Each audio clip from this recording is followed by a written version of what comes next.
Ici commence le monde.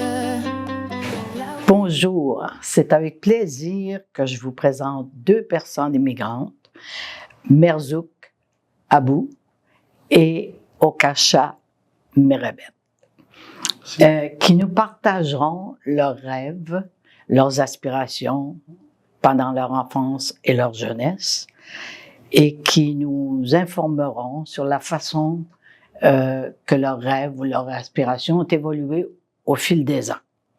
Alors, pour commencer, je peux me présenter. Je suis Maria Landry. Je suis native de Londres, en Angleterre, et nous sommes arrivés au Québec après la guerre. Alors, si vous voulez bien vous présenter à tour de rôle, me dire un petit peu de quel pays vous venez et en quelle année vous êtes arrivé ici au Québec. Bonjour, merci de la question, Maria. Moi, c'est Okasha Merebet. Je suis natif d'Algérie, de l'ouest de l'Algérie, et disons que je suis né avant la guerre de libération. On fait toujours référence à des guerres, mais il faut préciser lesquelles, n'est-ce pas? Et je suis arrivé au Canada en 1976, juste après les Jeux Olympiques. Parfait. Bonjour, moi c'est Merzouk Abou, je suis algérien, je suis né en Haute-Kabylie en Algérie, je suis né donc en 1957 en pleine guerre d'Algérie et arrivé au Canada seulement en 2010, en juillet 2010 exactement. Bien, merci beaucoup. À la lumière de votre parcours, j'aimerais ça que vous me racontiez comment, au fil des ans, votre rêve s'est concrétisé. Est-ce qu'il s'est concrétisé ou non? Et pourquoi et comment? Écoutez, tout jeune, comme beaucoup de jeunes, d'adolescents, j'avais bien sûr un rêve. En ce qui me concerne, je voulais être un pilote d'avion. J'étais attiré par ça, voler dans les airs. C'était la technologie de l'aviation qui me fascinait, ainsi que des questions telles que comment est-ce que les pilotes font pour se rendre d'un point A à un point B. Je pense avoir réalisé plus que 50% de mes rêves, vu mon âge. Ce n'était pas exactement ce dont je rêvais, mais il y a eu de la substitution dans mon parcours. Voilà. Et vous, Merzouk? C'est à peu près la même chose que mon ami Okasha, sauf que dans mon cas, moi c'est le contraire de lui. Mon père était émigré pendant que j'étais né en 1957 et je ne l'ai connu qu'en 1964, c'est-à-dire après l'indépendance. Vous savez que après l'indépendance, l'Algérie venait de naître, d'avoir son autonomie, son indépendance. Donc c'est un jeune pays qui avait besoin surtout pour l'éducation, d'enseignants coopérants techniques, ce qui fait que l'Algérie recevait des enseignants européens, canadiens, allemands, d'un peu partout, chose qui a amélioré un petit peu l'enseignement en Algérie. Et de ce fait, j'avais donc pratiquement mes rêves étaient liés à l'enseignement, de sorte que je m'identifiais à ces professeurs-là et l'un des premiers rêves que j'ambitionnais, c'était de devenir comme eux, de dispenser des connaissances, donner des connaissances aux jeunes générations et surtout, comme je disais, que mon père n'était pas à la maison, donc j'avais en quelque sorte comme la charge de la famille. J'étais obligé d'avoir un poste de travail adéquat pour pouvoir répondre aux besoins de la famille. D'accord, d'accord. Et finalement, est-ce que votre rêve s'est réalisé? Il ne s'est pas réalisé exactement comme je le souhaitais, mais j'ai fini finalement une éducation comme ingénieur des travaux publics en Algérie. sans m'écarter trop de mon rêve, puisque mon projet final était la conception, le design d'une piste d'atterrissage à l'aéroport d'Alger. Donc, j'étais pas très loin. Et vous, Merzouk, est-ce que finalement vous avez réalisé votre rêve d'enseignant?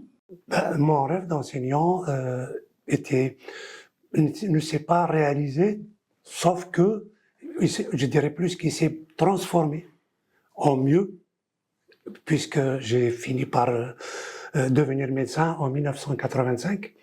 Mais ça n'a pas écarté du domaine de l'enseignement, puisque j'ai eu l'occasion, dans mon parcours professionnel, d'enseigner dans une école paramédicale, que ce soit pour les infirmières ou pour les sages-femmes, y compris d'encadrer certains jeunes médecins internes dans l'hôpital où je travaillais, en haute montagne, en haute Kabylie, qui recevaient des internes, étant donné que j'étais médecin-chef dans un service de médecine.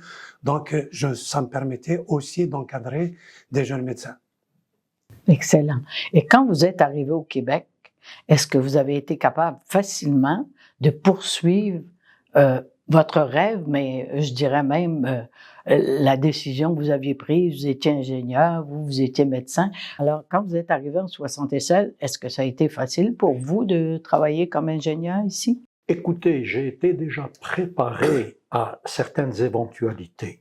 Par exemple, on m'a clairement spécifié, les autorités canadiennes m'avaient clairement spécifié que je ne pouvais pas exiger un travail d'ingénieur à mon arrivée au Canada.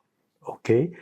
Et ça a été concrétisé lorsque j'ai rencontré le responsable de Emploi et Immigration au Canada, c'était à Trois-Rivières à l'époque, et il m'avait précisé cela. Donc, au départ, j'ai dû accepter de prendre des jobs tels qu'elles se présentaient. D'accord. Et Merzouk, vous êtes arrivé au Québec. Est-ce que ça n'a pas été facile? Oui, ça n'a pas été facile. Moi j'étais arrivé donc, en juillet 2010.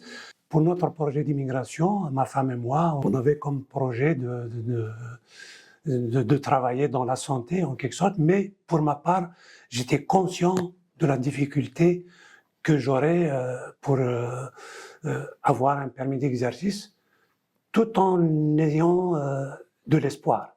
Sauf que quand on était arrivé, j'ai dû assister à 2 séminaires avec le Collège des médecins, et ma foi, les conditions posées pour avoir ce permis étaient pour moi un peu difficiles à réaliser, dans le sens où les exigences monétaires étaient un peu dispendieuses pour moi. Qu'est-ce qui vous a permis de survivre finalement?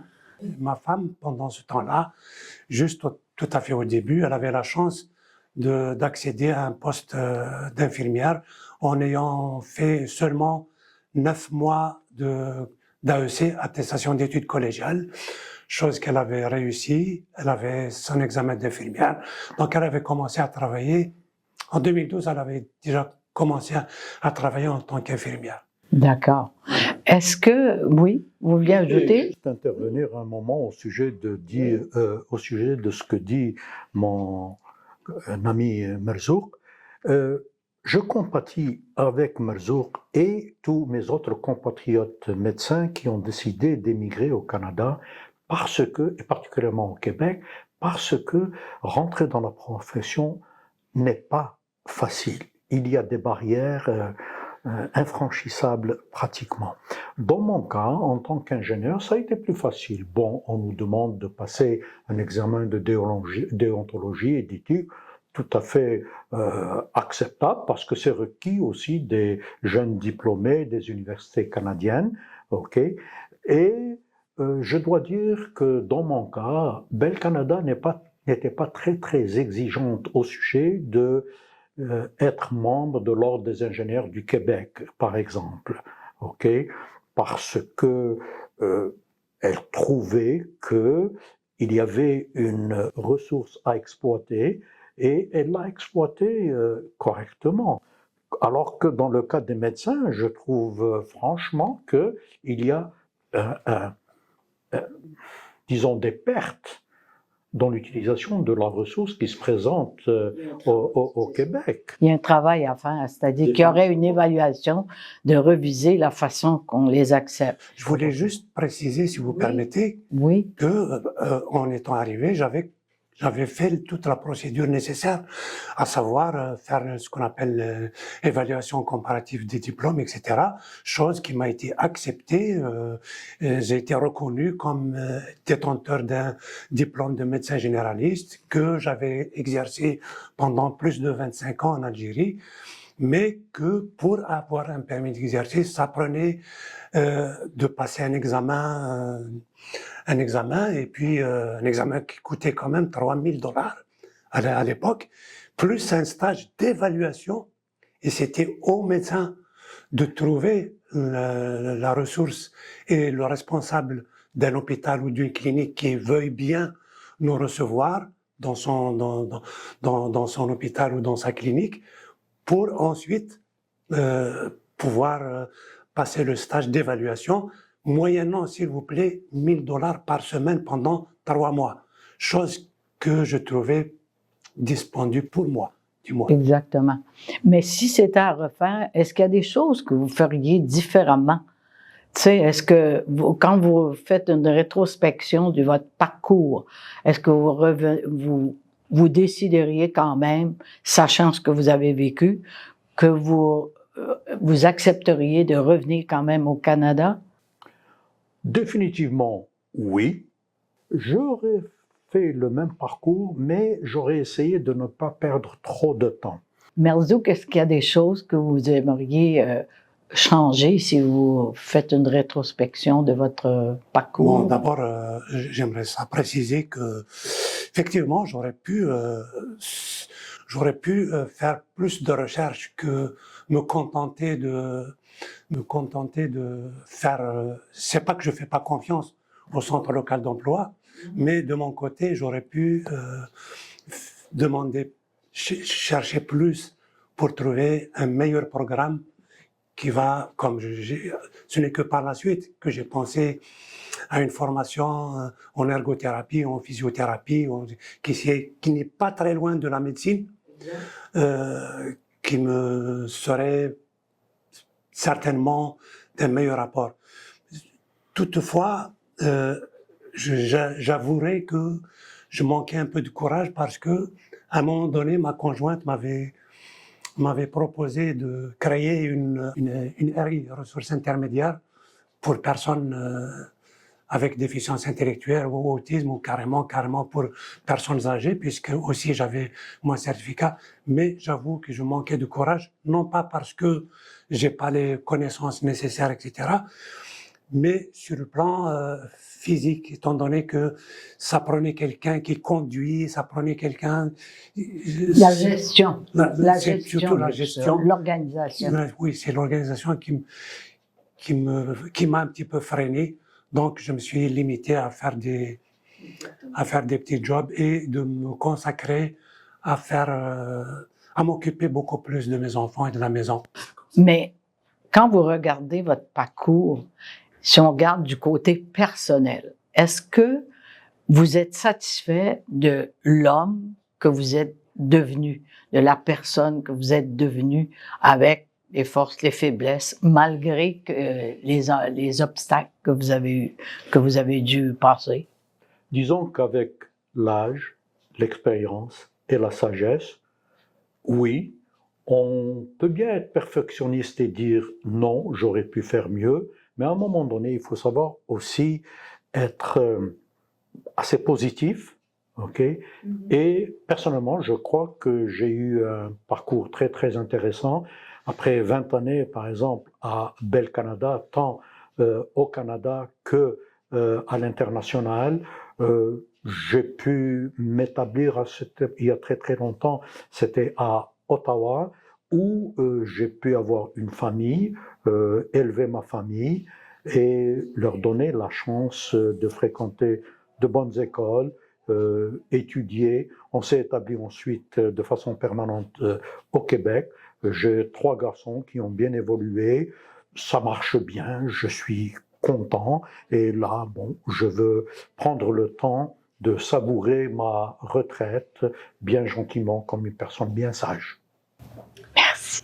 Merzouk. Bien. Alors pour moi, mon projet au Canada était d'offrir à mes enfants, à ma famille, une vie meilleure. Une vie meilleure, pourquoi? Parce que déjà, je connais, de par mes profs canadiens que j'ai connus en Algérie, je savais, et à travers les lectures que j'avais faites à propos du Canada, je savais que le Canada est un pays de droit, est un pays où on mène une vie meilleure que par rapport à mon pays, je l'admets. Donc, de ce côté-là, je ne me suis pas trompé, étant donné que mes enfants ont tous, disons, réussi dans la vie. Et surtout, je dirais ma fille qui a suivi le même cheminement que moi, puisqu'actuellement, elle est médecin spécialiste en psychiatrie. Et j'ai mes deux garçons qui sont aussi, qui ont suivi des études supérieures, qui sont un dans le droit, l'autre dans les finances. Et ma foi, que demander de plus? Alors, le chemin parcouru, on réalise que dans notre vie, le chemin qu'on parcourt nous offre souvent des opportunités, souvent imprévues, mais qui finalement nous ouvrent vers d'autres façons de faire, façons de vivre, et qui donnent un sens réel à notre vie.